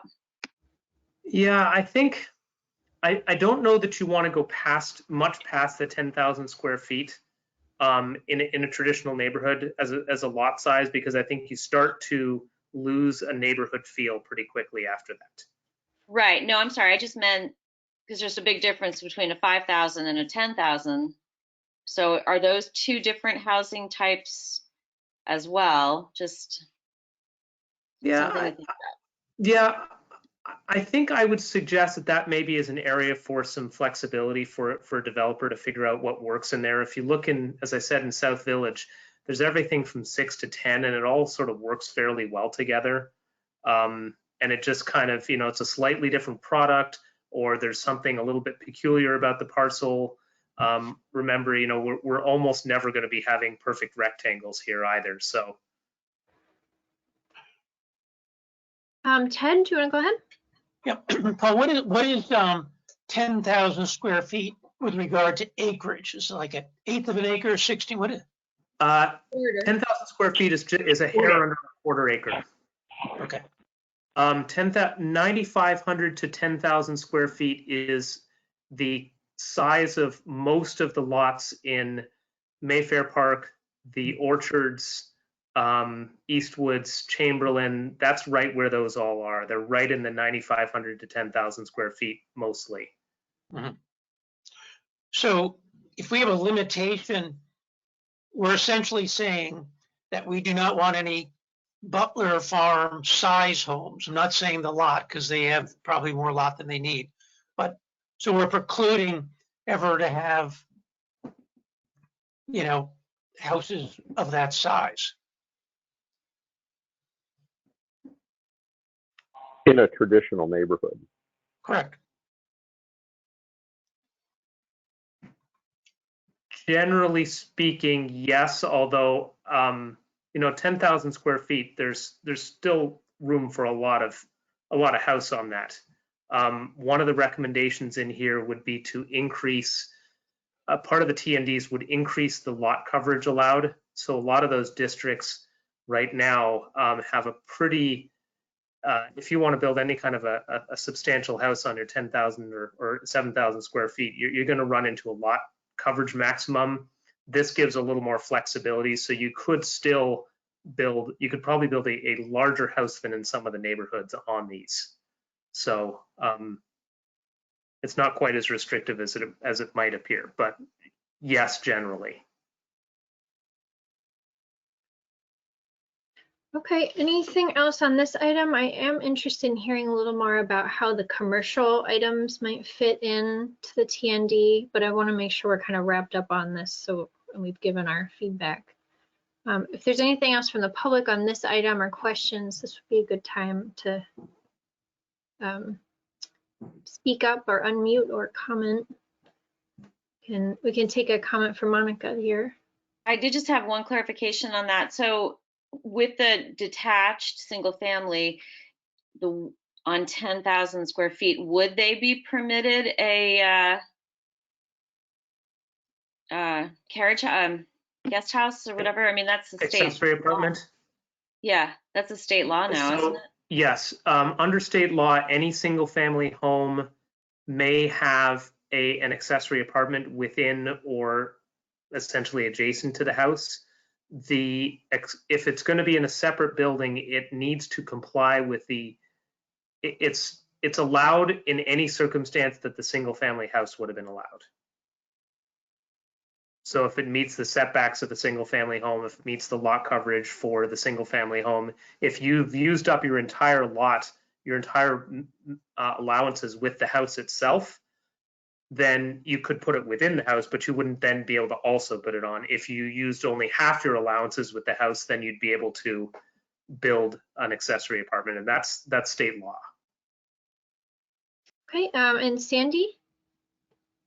I just wanted to say I really applaud the move towards somewhat smaller houses because from an energy perspective, in terms of materials, and then from once the house is built, the energy needed to heat it and light it and etc. is not in my view something that's in the best interest of either the household or the community. So I think thinking in terms of smaller houses is a good move. Thank you. Okay, anything else? Then let's move into the discussion, hearing a little bit more about how the commercial really fits into this, because we've been so focused on the residential and the, 65 to 85% that's going to be residential. We haven't really talked much about what the commercial might look like. Great. So basically, there's a couple of different options for this area, and it initially was called non-residential, and we later modified that to call it mixed use. So this is a portion of the property in a TND, a minimum of 5%, but it could go, I guess in theory it could go as high as 20 or 25%, depending on your minimums of the other things. And this would be, it could be something like a community building. So at Village of Dorset Park, for example, there's a community building that's a non-residential use. It is private. It's only for the use of the neighborhood. it could be something non-residential. And in those cases, what would be allowed in the draft would be the things that are already allowed in that zoning district. You know, if it's a SEQ NR, there's very little. But if it was the, you know, R7 district, there are some additional uses that are allowed in those districts. In addition, the TND would bring with it certain non-residential uses that are sort of automatically authorized. And what we did was, if you remember a couple of years ago, you created a special, I think you called it limited neighborhood commercial, and it was for, it was on the request of South Village to think about, you know, how do you create a little space for a store? And so we took that idea, that draft, and we pulled it into the traditional neighborhood, and we said that retail, restaurant, personal instruction, and a couple of other ones are allowed, but they're capped. If it's not, excuse me, if it's not otherwise allowed in the district, it's capped at, I think it's 5,000 square feet per use. So you can do it, but you know, you're not putting in, you can have like a mill market in Delhi, but you can't have a market 32. It's the same, those two are the same use, but they're obviously totally different functions. The third piece of the mixed use is that you could conceivably do in the center of a TND, if you were large enough, you might have vertical mixed use. So you might have a little store on the ground floor and then a couple of apartments up above it. That would be allowed to count as your mixed use. We originally were looking at setting some kind of the equivalent of a density minimum and maximum, and I think after going around on it a fair amount, we determined that it's very complex and it doesn't really add a whole heck of a lot for the purposes of what you're doing, and so we didn't put in a minimum and maximum other than land area associated with these things. The rest of the regulations around where parking's situated and all that will guide where it gets placed on the lot. But that was the idea there. We felt pretty good that this was in line with what you had been developing over the last few years. The idea is that a neighborhood should have civic spaces and should have, if it's large enough, this is for a full 10 acre plus TND, some kind of focal point, something that draws people together. Paul, I have one question, then we'll go to Monica.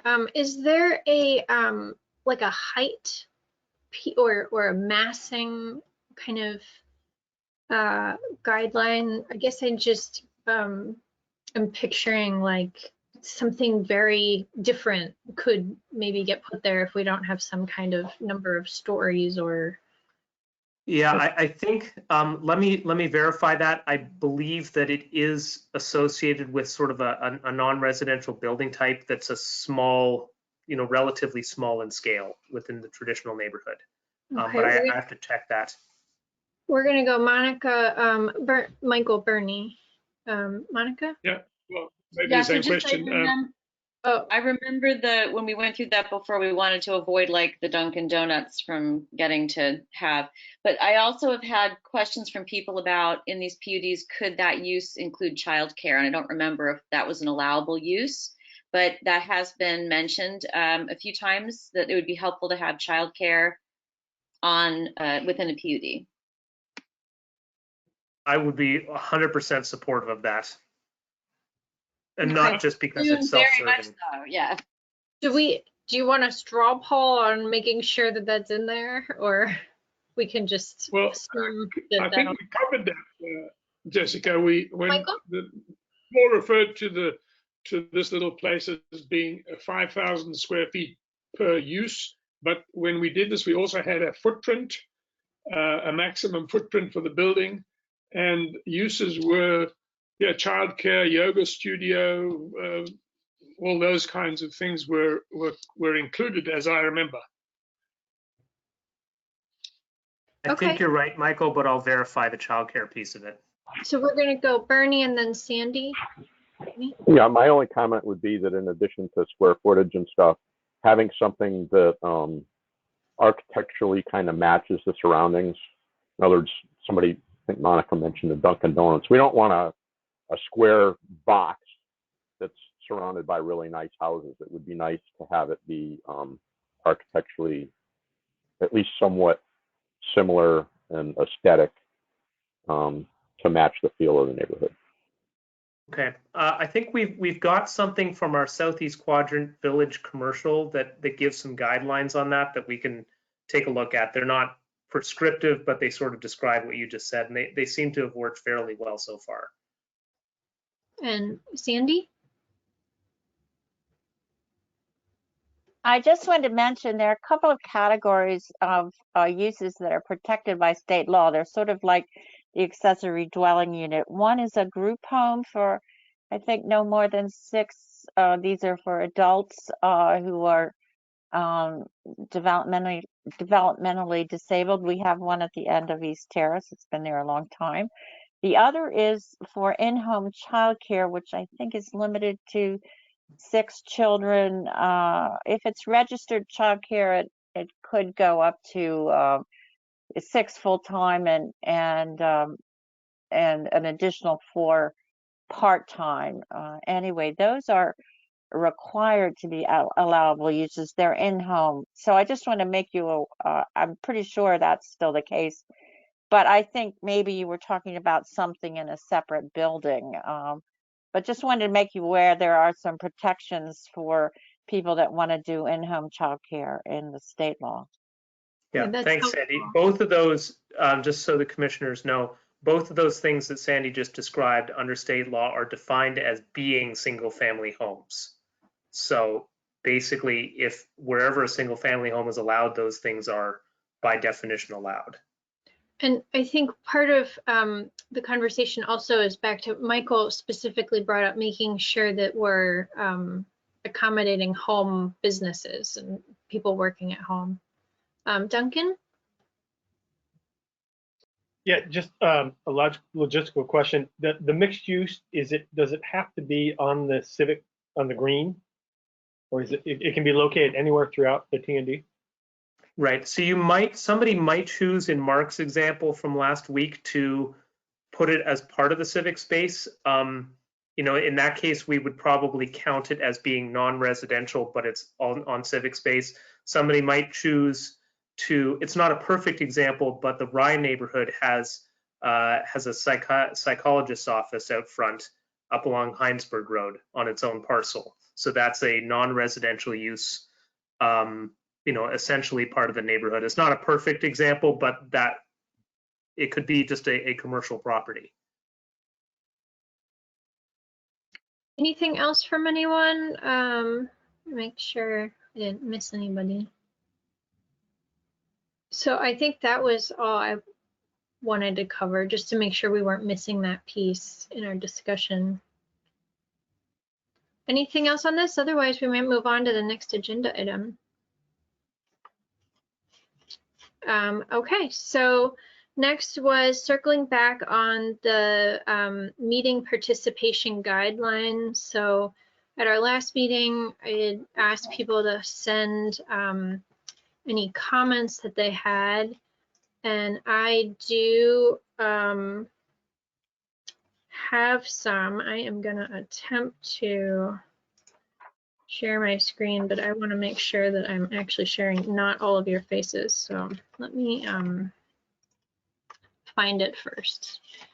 So I did get comments from a few people and combined them into a document, which I am going to pull up. The general, and I'm mainly just showing this so that we're not adopting something without looking, but I did not receive any comments on the procedures for us, the commissioner, member meeting participation guidelines. So I didn't get any comments on that. If anyone has any, you can speak up, Monica. Looks like you I asked what's the procedure for asking to get something onto a current or future agenda?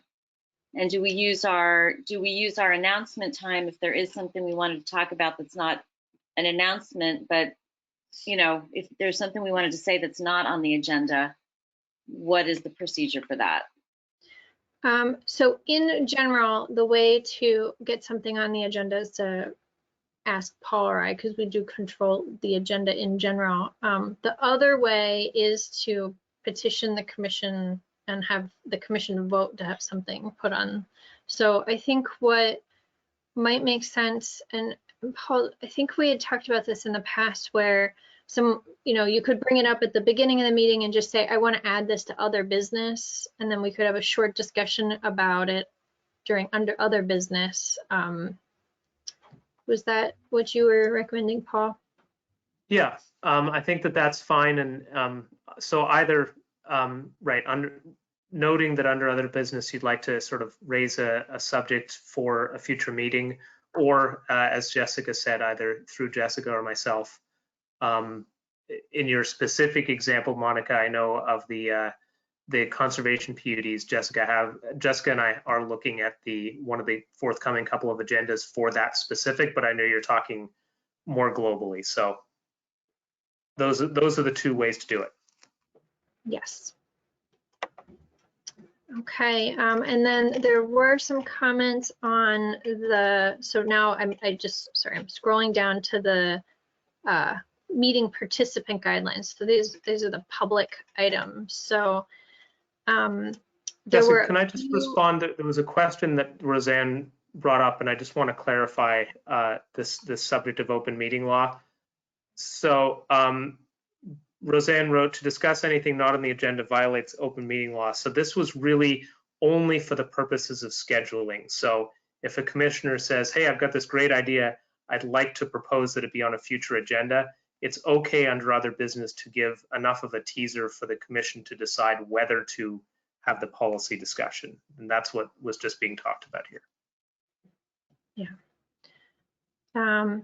So, as you can see, there's a few things crossed out, a few things in red. In general, I didn't see anything that was submitted that was a large policy item, just that we would, instead of saying to conduct business, the idea is to complete the agenda, remove the section about the side conversations. Some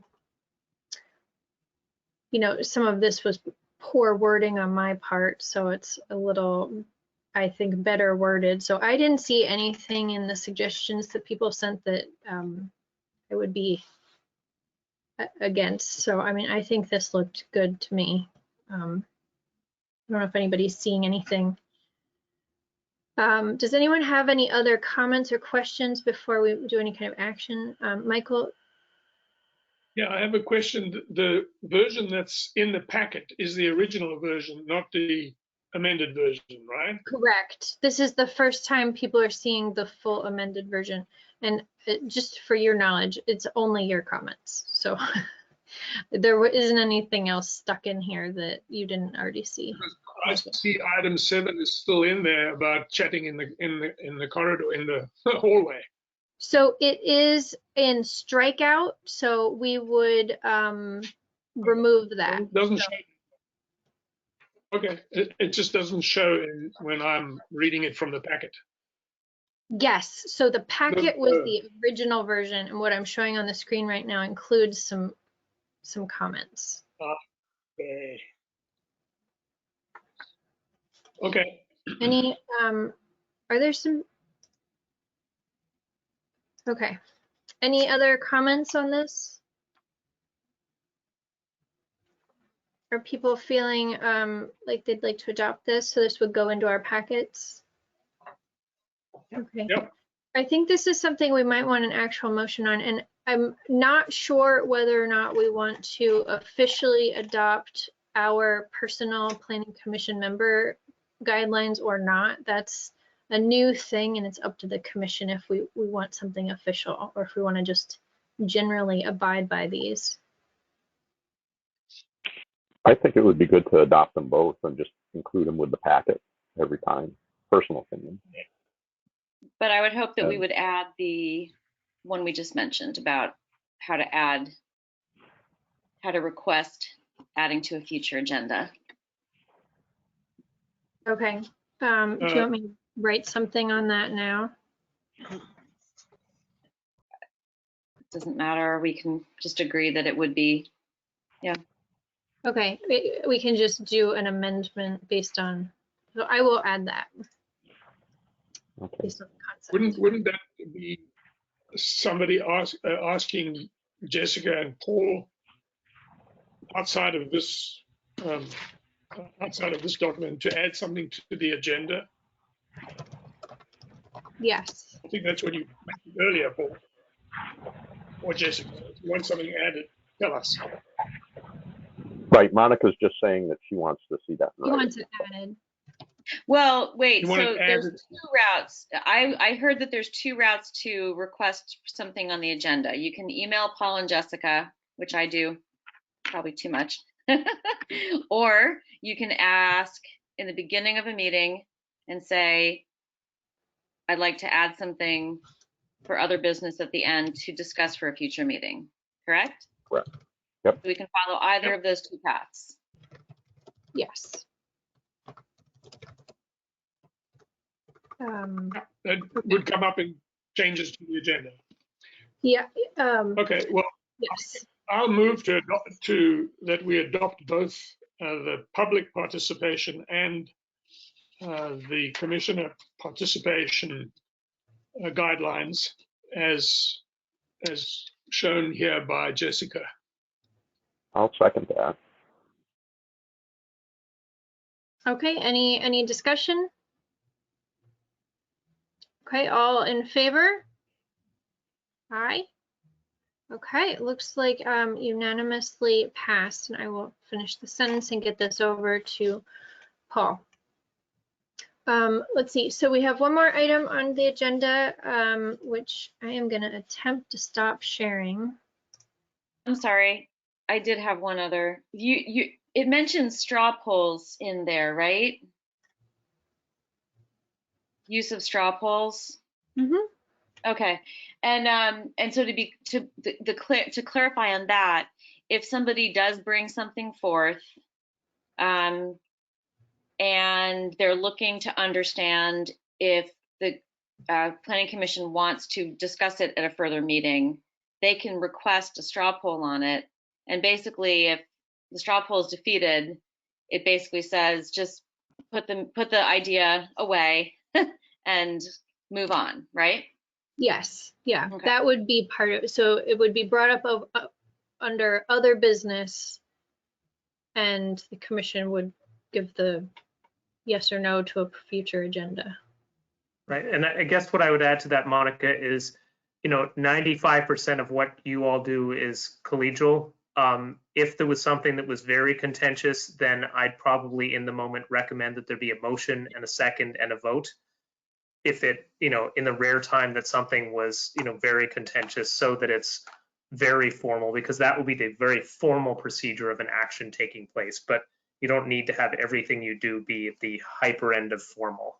Right, but also it doesn't have to pertain to items being requested for a future agenda. It can be anywhere along a conversation. If somebody brings up a point, and I mean, I've had that experience before where I brought up a point, and it simply wasn't clear to me if people were interested in it being discussed again, or if the lack of comment back should have said to me, okay, this is going nowhere, I'm going to put it on the shelf. So I'm just basically asking, should I in the future and others feel comfortable saying, I'm unclear if this idea has merit, should we do a poll, right? I think that makes a lot of sense, and it really signals to staff and the consultant, is this something to like work on and give us language on and put in, or are we just ignoring the person who brought it up? So I think if there is a question, especially for like a policy change, I don't think we need straw polls on every little thing. But if you're bringing up like a totally new policy idea and there's not much feedback, it might be good to, Paul? So I'm fully supportive of that. I would only just recommend that there also be some authority for the chair's prerogative to say, we're in the midst of we're in the good flow of a discussion right now. Let's hold that for 20 minutes until after we're done this discussion, because so that you're able to, keep on your timelines. But fully supportive. And I don't think that needs to be in writing. I think that's just, part of meeting management. Okay. So we have under other, oh, wait a minute. I thought there was I guess that's next week's meeting that we're going to do that. I was thinking of the road thing. Oh, so I guess we're actually talking about the upcoming commission schedule. We're on to other business. Jessica, really quickly, you had a comment from Roseanne under the comments. Sorry, Roseanne. Roseanne says, do you really want to know what the public would like to see on the PC agenda, or is it just for the commissioners? The discussion we were just having is really specifically about the commissioners. I think with the public, I think you can also email Paul or I. We do set the agendas, or under other items not related to the agenda in the beginning of the meeting is a good time to bring things up as well, if it's not related to the agenda. Okay, so meeting schedule. Was there anything that we actually needed to talk about? Just confirm we're meeting next Tuesday at 7. Next Tuesday is your regular meeting, and then next Wednesday is the I-89 corridor special meeting. You'll be getting, that'll come in your packet this week. You already gave And us that meeting, correct? Well, that could be For the highway could be, CCRP meeting. Yes, all right. Sorry. are you sending out a different? Yeah, are you sending out a different packet on that, Paul, or the one we've already got? My understanding is that Charlie, you did get materials already. My understanding is that Charlie Baker may provide a follow-up with some sort of very specifics of sort of how the meeting is going to work and that kind of thing. So he asked me today to get everybody's email address, so I assume he's sending out a note to follow up on what we gave you last week. Because that was the February the 16th date, I think, version of that. Right. So this would be more like what specific meeting operations and objectives that he would want to help just make sure it's a success next week. Okay. Okay, so I believe unless anyone else has anything, we would be done. Okay, so we can adjourn. Very good. Thank you all very much. Thanks, everyone. Next week. Thanks. Have a good one.